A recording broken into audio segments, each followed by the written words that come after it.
Alain Soral, Youssef Indy, bonjour, merci de nous accorder cet entretien dans la foulée de votre conférence qui s'est tenue à Grenoble ce 23 mars et sur laquelle pesaient de nombreuses pressions de la part des autorités locales et des groupements Antifa. Nous avons pu vous écouter en pleine nature, arborant un mégaphone. Ce n'est pas sans rappeler votre intervention de 2014 près de Nice, en pleine forêt. 5 années plus tard, la pression du pouvoir s'est-elle renforcée? Quelle parade à ce déni de liberté d'expression. À l'époque, si je m'étais retrouvé dans un champ à côté de Nice, c'est parce qu'on nous avait supprimé la salle qu'on avait louée, la personne avait subi des pressions, et quand on était arrivé devant cette salle qu'on avait louée, ils nous avait interdit d'y accéder. Là, j'ai anticipé, comme le maire était monté au créneau contre nous, son adjoint, la LICRA, les Antifa, et j'ai demandé aux camarades de la section bordelaise, de la section grenobloise au dernier moment, il nous faut un lieu privé en dehors de la ville pour être sûr qu'on n'aura ni Antifa ni interdiction. Donc là, on l'a voulu. Et c'était d'ailleurs très sympa parce qu'on s'est retrouvés face à la montagne, dans la nature, et donc, contrairement à la dernière fois, là, c'était un choix délibéré. Comme ça, on n'a eu ni d'interdiction de la mairie, ni agression d'Antifa, et ça s'est parfaitement bien passé. Toujours dans la rubrique pression et chantage, nous avons pu constater sur les réseaux sociaux des appels à la divulgation de vos numéros de téléphone et adresses moyennant finance. Que pensez-vous de ces méthodes d'intimidation? Ils ont demandé le tien aussi ou Oui, pas? oui, le mien. Sur celui VK, c'est ça? Oui, C'est ça, oui, ouais. alors c'est c'est un un- certain, je sais pas, Jacob, je sais pas quoi. Moïse, non? Oui, oui, un truc comme ça, Ouais. qui cherchait à avoir nos numéros, donc Alain, moi, Hervé Rissen et quelques Vincent autres Lapierre personnes. aussi, d'ailleurs. Vincent Lapierre étrangement. aussi. Donc il payait en francs suisses, voilà. Donc Pour avoir l'adresse, cher pour l'adresse, un peu moins cher pour le téléphone. Ouais. voilà. Ça me rappelle les trucs du Lcan là, et tout ça, c'est un peu quand même du mythomane, mais ça prouve quand même une chose, c'est que les gens de cette communauté se sentent tout permis, c'est-à-dire menaces directes. Visiblement, eux ne sont pas inquiets de sortir de la légalité. Hein. Ça, c'est quand même à noter. Par ailleurs, ça ne m'a pas inquiété beaucoup, puisque je rappelle que El Fassi, là, le fameux paparazzi, euh,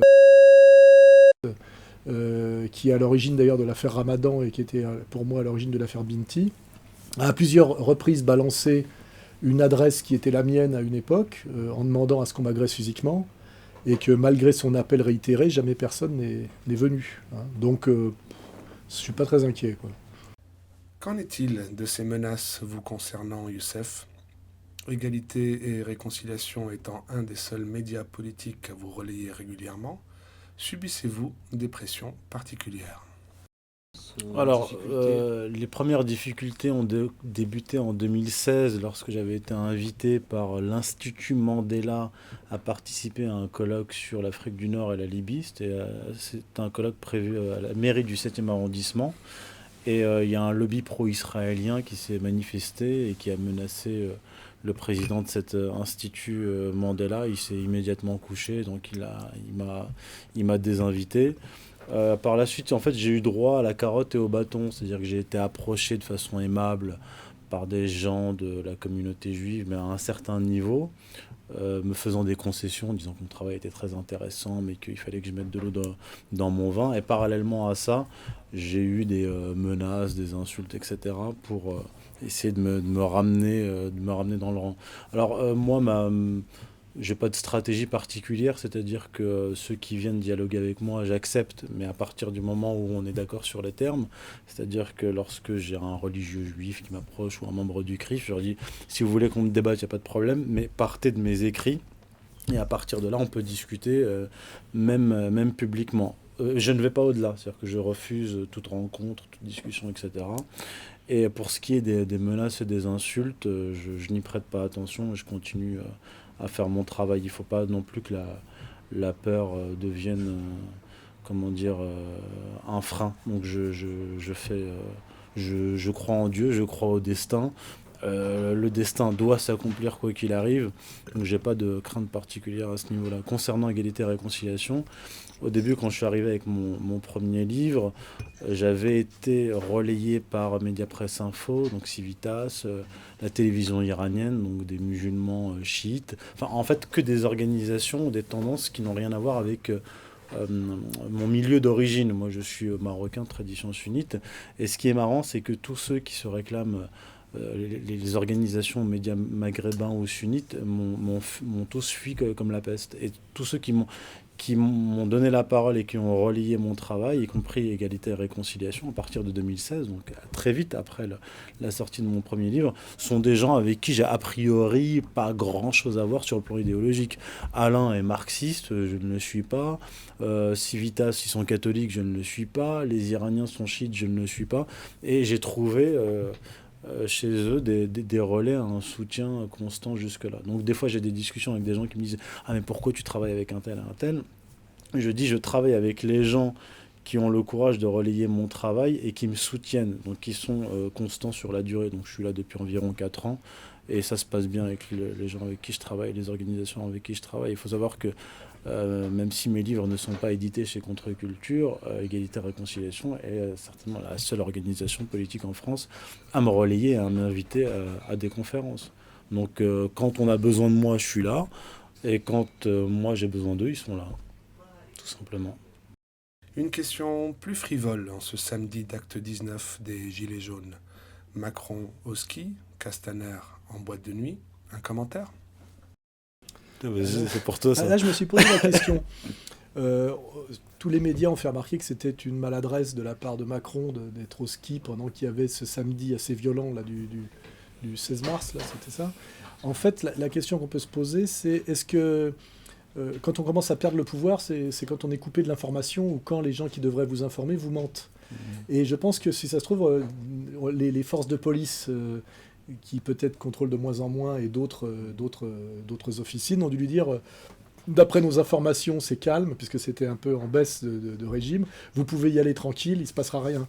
Et en fait, soit c'est une énorme incompétence, soit ça prouve que parce que je crois qu'il y a vraiment, il est mis en difficulté, je crois que ça prouve qu'il est dans un bunker assez isolé, il a de moins en moins comment dirais-je, d'alliés, il y a des démissions qui se multiplient autour de lui, et je pense qu'il commence à être un peu coupé de l'information sérieuse, et que c'est une manière aussi de lui tailler des croupières, on peut analyser ça comme ça, hein, parce que ça j'ai remarqué moi dans les conflits de pouvoir, et quand c'est très hiérarchisé, c'est que le meilleur moyen de voir quand on commence à vous mettre sur la touche et que vous êtes en difficulté, c'est quand on vous coupe de l'information utile et qu'on vous balance des fausses infos pour que vos actions soient mal évaluées. Et là, le type, ils ont dû lui dire, tu peux y aller tranquille au ski.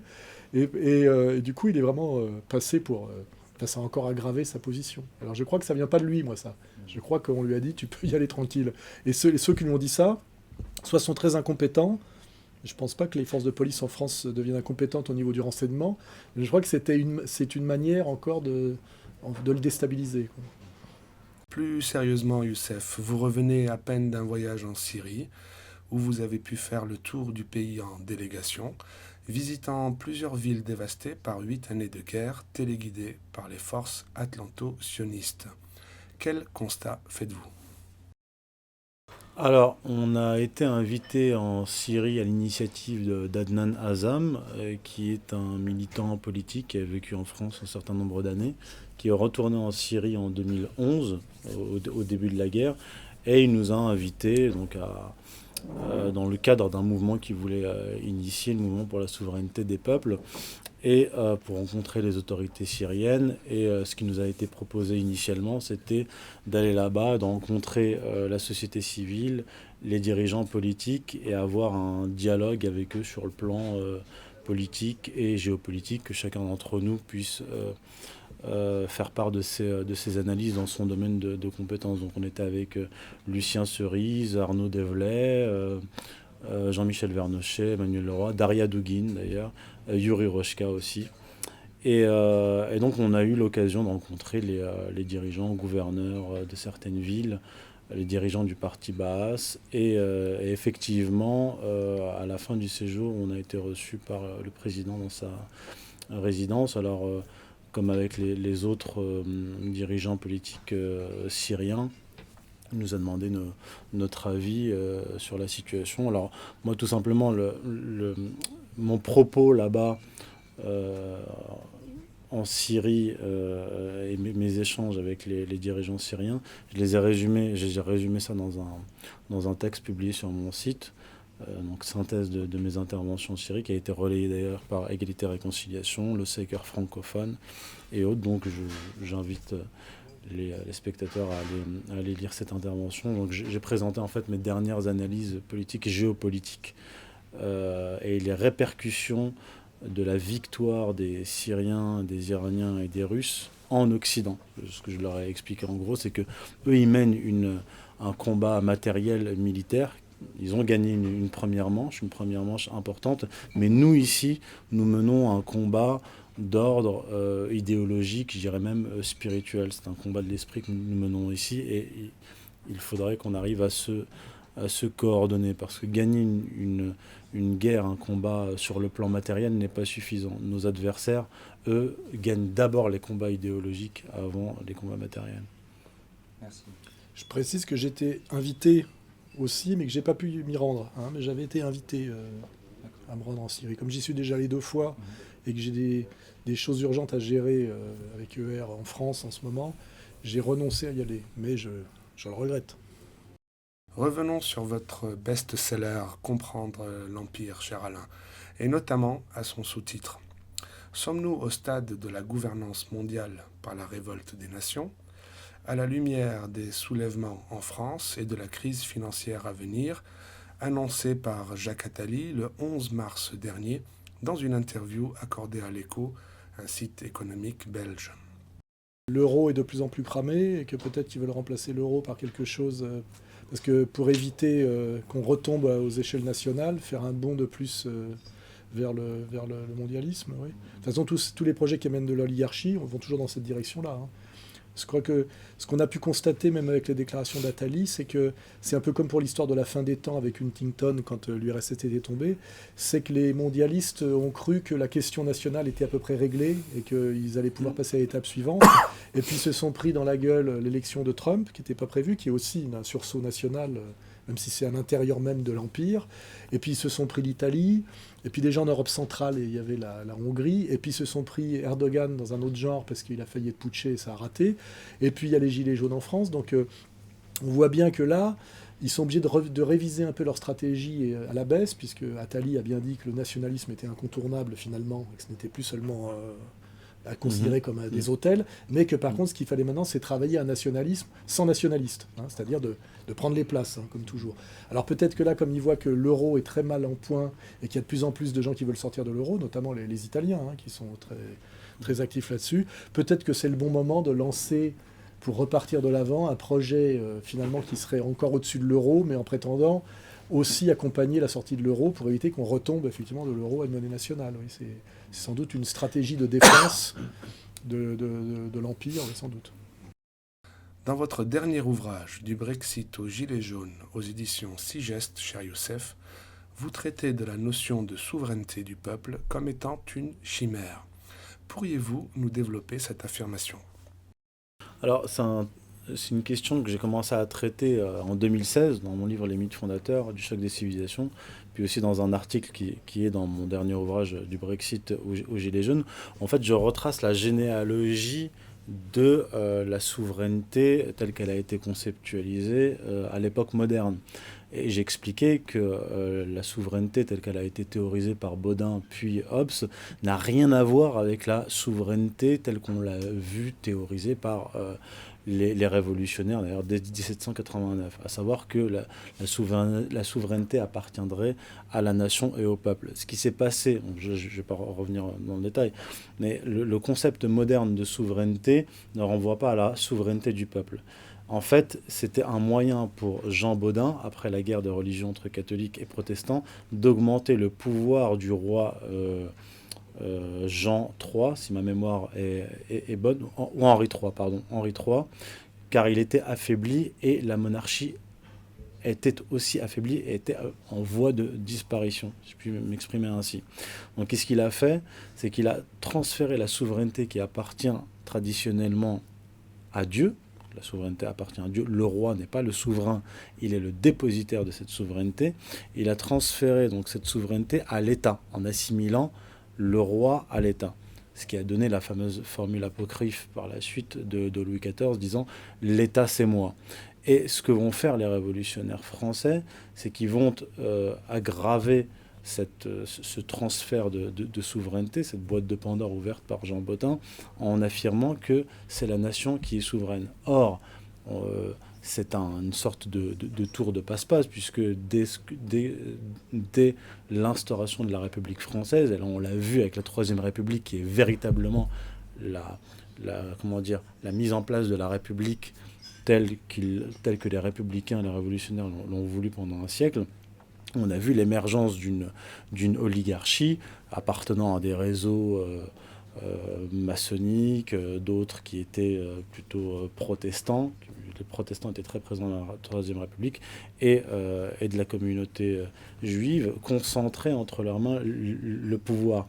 C'est d'ailleurs ce qui a mené à la décomposition de la Troisième République, puisque c'était un régime qui pourrissait de l'intérieur, où on voyait en fait une collusion déjà à l'époque entre la finance et les hommes politiques de la Troisième République. Donc moi, ce que j'explique, c'est que si on veut instaurer un régime pérenne sur la durée, il faut revenir au concept traditionnel de la souveraineté.